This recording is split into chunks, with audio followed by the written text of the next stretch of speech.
Thanks for giving us your pitches while we dealt with a little bit of traffic. My name's Samuel Burke. I'm a managing editor and senior host at Real Vision, though I've spent many years here as CNN's correspondent. And in fact, the first time we had this conference, we were on with CNN talking to folks like Haider Rafique. You're the chief marketing officer for OKX. It's a really interesting time to be marketing crypto. We're in a bear market. It's been a hard time. So what's your perspective? A lot of people are cutting budgets. A lot of people can't afford to market or advertise. What's your perspective on this right now, Haider? Thanks, Samuel. So, hi, everyone. Fun fact I'm going to start with, by the way, I went to school at American University, Dubai for a minute, and it's kind of special to come back here. I totally forgot how hot it gets here. But to answer your question, Samuel, there was a time in Dubai's economy where prices of real estate and everything else had pulled back.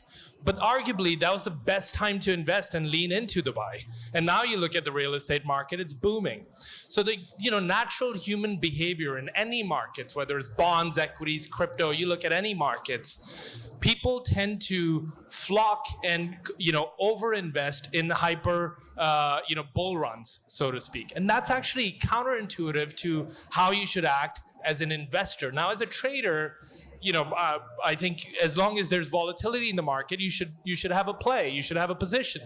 But for long-term investors, I think now is the time to enter, not last year when prices were skyrocketing to 60,000.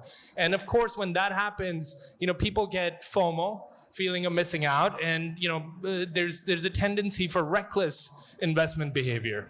So the reason why now marketing is the same phenomena. Why would you market to people in a bull run? What that does is it even amplifies more reckless behavior. So if you look at some of our marketing, we're the first crypto exchange. We have deliberately chosen this tagline at the end of all our work. It says, trade and invest responsibly. Now, nobody does that. And I think the reason why we're marketing now is that this is the right time to market, to educate people that this is the right time to open up a position and start accumulating, not when it's a bull run. So you're talking about at a consumer level, kind of the basics, buy low, sell high, hoping that it goes higher. But you're talking about that also from a corporate perspective. I mean, a lot of places like Crypto.com, we hear about them canceling deals. What is OKX doing right now? Are you in a position where you are having to cancel marketing deals, advertising? Absolutely not. It's actually the exact opposite. And look, when everyone was investing, I'm not going to name names, but there were a bunch of top 5 venues and firms in crypto. They were investing quite aggressively, and arguably everything got priced up because crypto companies were throwing a lot of money at these sports deals. We held back very intentionally. Why do that when everyone else is shopping?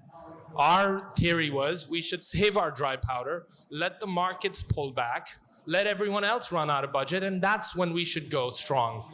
That's when we should have a very deliberate, intentional message for the market.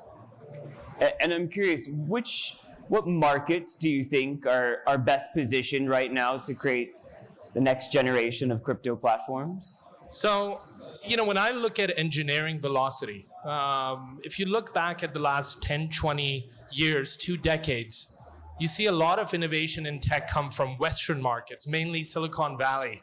Then we started to see some incubation in Europe. You see the rise of Spotify coming in and challenging, Apple Music and others in the US. Now when I look at GitHub instances, when I look at the engineering talent and where the best talent is residing, it's actually Asia. It's not the US, it's not the European markets either. It's Singapore, it's Hong Kong.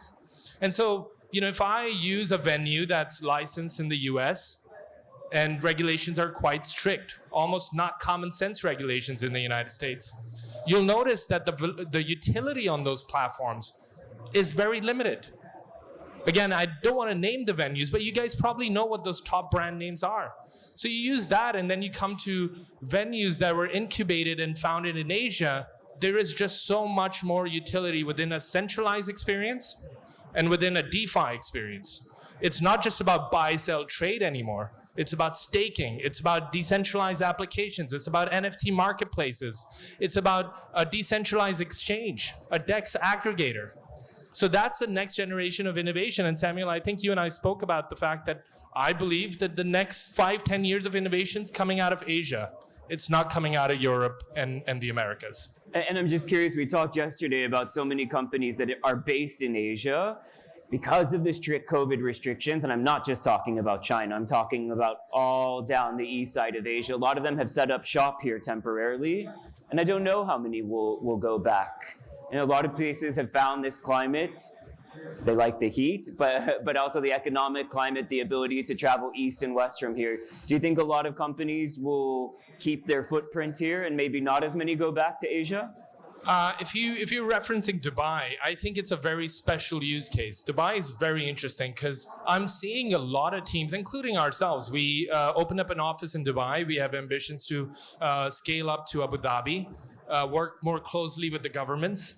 So the investor and trader base in UAE, Saudi Arabia, GCC countries is quite interesting. The economics of each market are very different. Like if you look at Asia, the buying power is lower. There tends to be more sort of speculative trader behavior. You look at Middle East, it's a little more thoughtful and responsible. People have a higher buying power index, and they're typically more long-term investors and diversification investors. And in the US, it's a very different adoption scale. So I do believe, to answer your question, we will see more companies establish here, more blockchain services established here. And I hope that regulators locally in Dubai or Abu Dhabi, they really have an open mind on how they think about these frameworks. They don't think about this as a broker-dealer license framework. They think about it as a blockchain services framework. I just have two more questions for you. One, continuing this theme, international borders.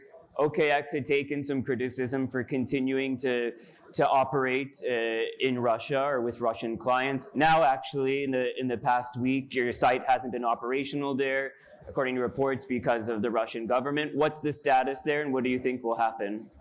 Well, look, I think philosophically, we're not in the business of politics. We're in the business of financial access and mobility. It's not for us to decide which people in which part of the world get to access these things and not. I think we can all agree healthcare should be universal. Everyone should have access to good healthcare. Everyone should have access to communications. You should be able to connect with your family, friends, and peers. And then just in the same way, I think everyone should have financial access everywhere. So it's not for us to decide whether we block Russia or not. Now, in specifically the Russia case, for us, our applications on Android and Apple App Store are functional. People's funds are safe. I can tell you this, that we are working with the prosecutor's office, and we're trying to figure out what really happened, what led them to block our domain.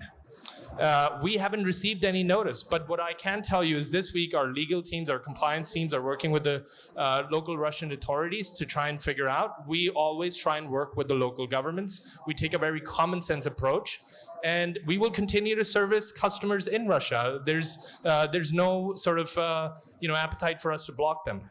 And then lastly, what do you market in this type of environment? I mean, with crypto coins low, when we saw what happened with stable coins, algorithmic stable coins, I should point out. From a marketing perspective, not just leaning in with budgets the way you're talking about, but what's sexy right now? Maybe an unpopular opinion. If you're a trader and you're listening to this conversation, I think USDC is quite sexy. The reason is we have done our audits. We believe in USDC's ecosystem. So we're one of the first venues to have 100 plus USDC pairs. We think it's a great way for traders to settle their trades in USDC. There's a lot of utility within that ecosystem. Now, the other thing These I think— are coins pegged to the US dollar. Correct.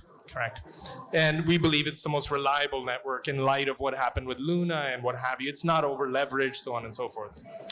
Now, for the rest of the folks who are not traders, this is a great time to explore innovation. Innovation that excites you, that pulls you in naturally into that rabbit hole. Maybe you like a certain type of utility. I think this is the time when you should maybe invest in that project.